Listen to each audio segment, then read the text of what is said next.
తెలుగు రాష్ట్రాల రాజకీయాల్లో తీవ్ర విషాదం చోటు చేసుకుంది. ఉమ్మడి ఆంధ్రప్రదేశ్ మాజీ ముఖ్యమంత్రి నాదెండ్ల భాస్కర్ రావు కన్నుమూశారు.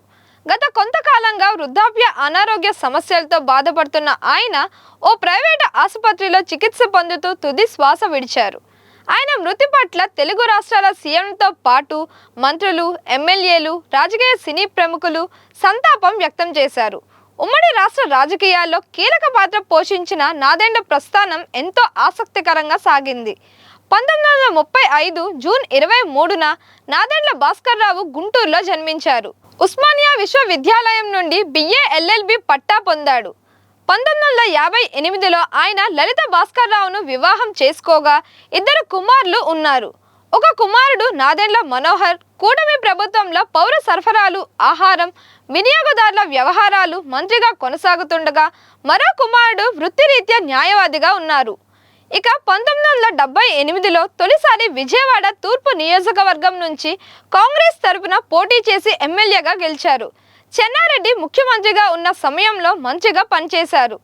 1982లో ఎన్టీ రామారావు తెలుగుదేశం పార్టీ ఏర్పాటు సమయంలో టీడీపీలో చేరారు.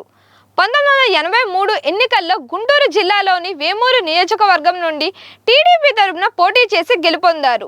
ఎన్టీఆర్ ప్రభుత్వంలో ఆర్థిక మంత్రిగా బాధ్యతలు నిర్వహించారు. 1984లో ముఖ్యమంత్రి ఎన్టీఆర్ చికిత్స కోసం అమెరికా వెళ్లిన సమయంలో రాజకీయ పరిస్థితులు మారిపోయాయి.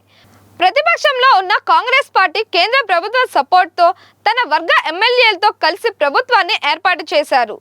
1984 నుంచి ఆగస్టు 16 నుంచి సెప్టెంబర్ 16 వరకు నెల రోజుల పాటు ఉమ్మడి ఆంధ్రప్రదేశ్కు 11వ ముఖ్యమంత్రిగా వ్యవహరించారు. ఎన్టీఆర్ అమెరికా నుంచి తిరిగి వచ్చిన తర్వాత ధర్మయుద్ధం పేరుతో రాష్ట్ర వ్యాప్తంగా యాత్ర చేపట్టారు. ఆ తర్వాత జరిగిన పరిణామాల నేపథ్యంలో నాదెండ్ల భాస్కర్ రావు సీఎం పదవికి రాజీనామా చేశారు. అనంతరం మరోసారి కాంగ్రెస్ గూటికి చేరుకున్నారు. 1989 ఎన్నికల్లో తెనాలి నుంచి కాంగ్రెస్ పార్టీ తరపున పోటీ చేసి ఎమ్మెల్యేగా గెలిచారు. 1994 ఎన్నికల్లో ఓడిపోయారు.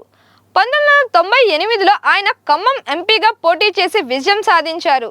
2019లో అమిత్ షా సమక్షంలో బీజేపీలో చేరగా వయోభారం కారణంగా రాజకీయాలకు నాదెండ్ల భాస్కర్ రావు దూరంగా ఉంటూ వస్తున్నారు.